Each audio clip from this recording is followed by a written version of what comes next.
سلام، امیدوارم حالتون عالی باشه. همونجور که میدونید شخص مهجور نمیتونه در اموالش دخل و تصرف کنه،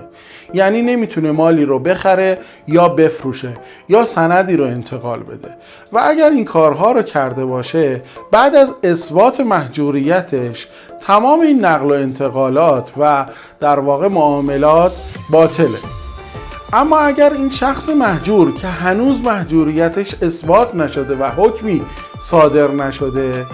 مورد سوء استفاده بعضی از ورثه قرار بگیره و تعدادی از اموالش رو به نام خودشون منتقل کنن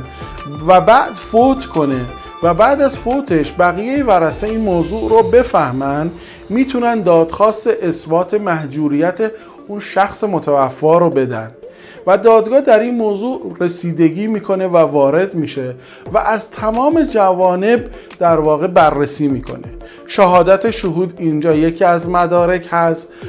مدارک و اسناد پزشکی اون متوفا از مدارک و ادله اثبات هست و در واقع همه اینها حتی ممکنه دادگاه موضوع رو به کارشناس رسمی دادگستری در رشته پزشکی قانونی ارجاع بده تا سوابق پزشکی اون شخص متوفا رو بررسی کنه و در واقع اعلام نظر کنه که این شخص متوفا آیا مهجور بوده است یا خیر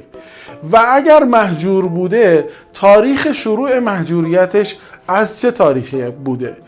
و اگر اثبات بشه و دادگاه حکم مهجوریت شخص متوفا بده از اون تاریخی که در واقع احراز میشه و مورد حکم قرار میگیره تمام معاملات اون شخص متوفا و مهجور باطله و در واقع اموال و املاکی که انتقال داده شده به ماترک شخص متوفا منتقل میشه و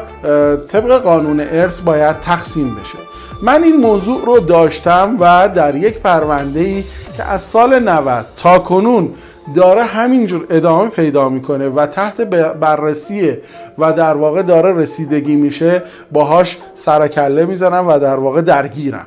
این موضوع رو میخواستم با شما به اشتراک بذارم که اگر شخصی حتی فوت شده باشه ما میتونیم دادخواست اثبات مهجوریت بدیم براش. حتما این پست رو با دوستانت به اشتراک بذار و اگر سوال، نظر یا تجربه ای داری برای من کامنت بذار.